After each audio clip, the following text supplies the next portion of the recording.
Yan siya, sabi ko kay Paulo na ano doon siya magpagawa ng motor niya Isa naman, dito mo nasasakyan. Bitin.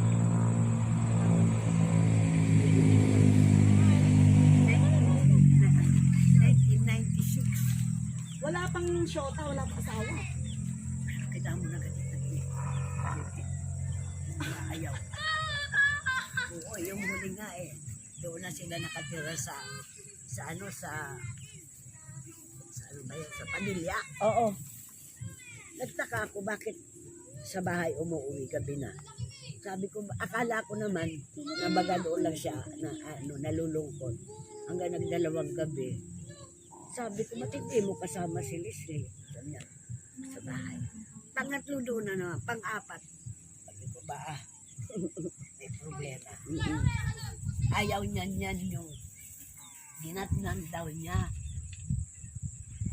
Ako pa ang nag-down sa ako ang nag-down sa inupahan nila. Dinatnan niya. Sa mga kaibigan din. Magtatanim. Ay, buso. Buso, alis yan. Teka. Ayun. Hanggang sa nag-aalas. Nahihiya pa.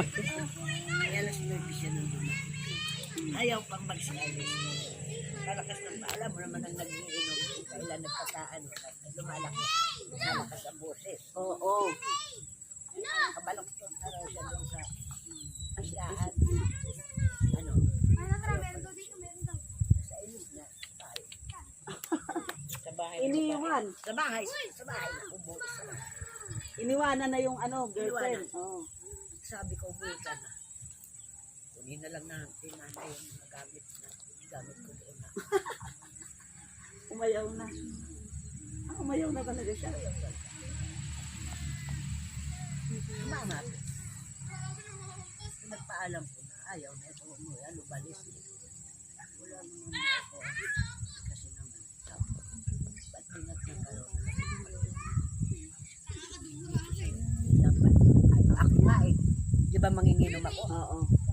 Ayaw yan ng makikinom ako sa pag-asa. Kaya natigil ka na rin Pia ng inom. Minsan,